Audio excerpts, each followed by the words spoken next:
Bonjour, dans ce vidéo, on va explorer les inéquations à deux variables. Considérons d'abord l'inéquation y est plus grand ou égal à 2x moins 4.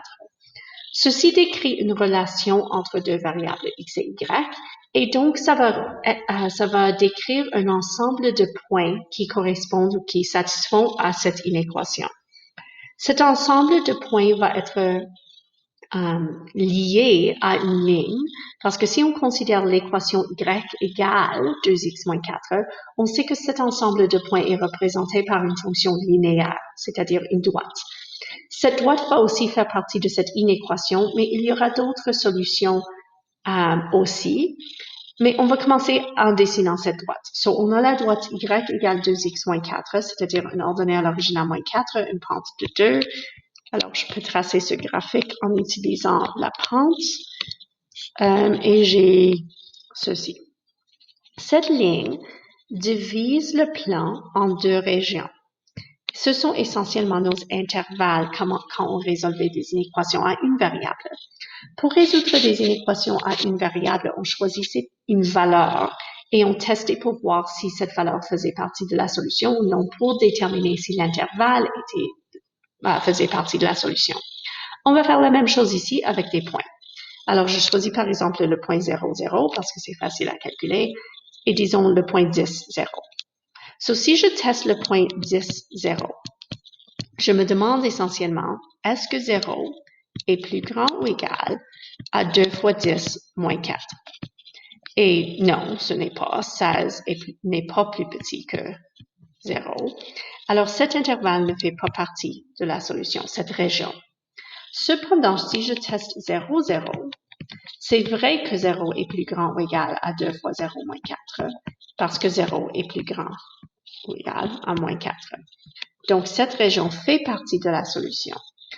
Effectivement, notre région solution, c'est toute cette moitié du plan cartésien et tous les points sur la droite frontière entre les deux régions. Ce graphique avec la région ombrée représente les solutions. Si je choisis n'importe quel point dans cet intervalle, par exemple, si je choisis le point moins 2, 9, moins 2, 9, et je substitue, est-ce que 9 est plus grand ou égal à 2 fois moins 2, moins 4? Et oui, parce que 9 est plus grand que moins 8, par exemple. Ça, c'est la solution, c'est ce graphique à cette inéquation. Dans ce prochain exemple, c'est plus ou moins la même idée, sauf que cette fois-ci, la droite ne sera pas inclue parce que c'est x moins 3y égale de définir une droite, mais on veut les points qui sont où x moins 3y est plus petit que 2. Je dois quand même dessiner la droite. Alors, je vais considérer que si j'ai la droite x moins 3y égale 2, si x égale 0, alors y va être négatif 2 tiers. Si y égale 0, x va être 2. Et je vais utiliser ces deux points, 0, négatif 2 tiers, pour dessiner la droite. Mais à cause du fait que la droite n'est pas inclue ici, je vais utiliser une ligne pointillée pour indiquer que ça ne fait pas vraiment partie de la solution. Je choisis des points test et parce que je n'ai pas fait un travail trop précis pour dessiner cette ligne, alors je vais choisir des points qui sont certainement pas sur la ligne où je connais très bien sur quel côté ces points se trouvent. Alors j'ai le point 7 moins 7. Est-ce que 7 moins 3 fois moins 7, est-ce que ça c'est plus petit que 2? Well, 7 plus 21 est plus grand que 2. Alors, celui-ci ne fait pas partie de l'intervalle. Probablement, ce point moins 7, 8 va faire partie de l'intervalle.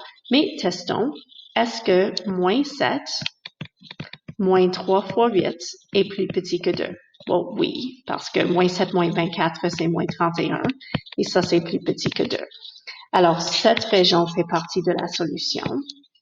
Et je vais donc ombrer ou dessiner des points ici pour indiquer que n'importe quel point dans cette région fait partie de la solution, mais le fait qu'il y a une ligne pointillée indique que les points sur la ligne elle-même ne font pas partie de la solution.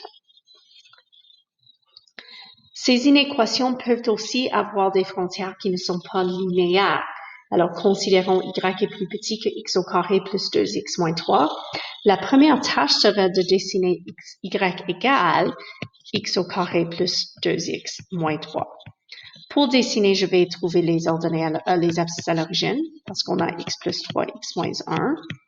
Alors, je sais que j'ai le point moins 3, 0 et 1, 0.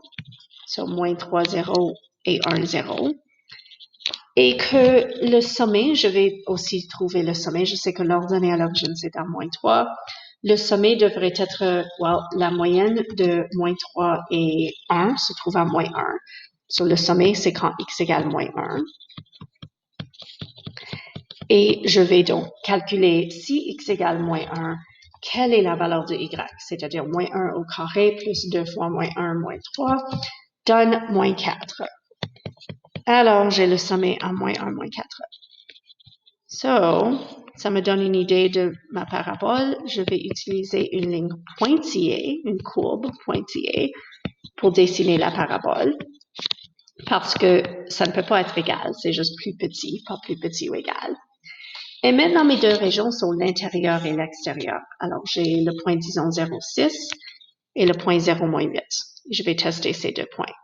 So, si j'ai le point 0, moins 0,6, est-ce que 6 est plus petit que 0 plus 0 moins 3?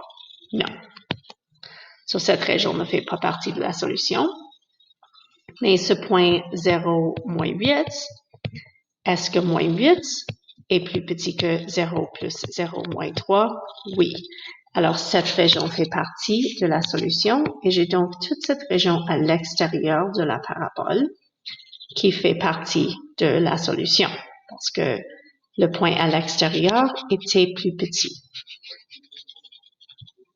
La courbe pointillée indique que les points sur la parabole elle-même ne font pas partie de la solution parce que ça, c'est où j'ai l'égalité et je ne veux pas l'égalité, je veux que ça soit plus petit.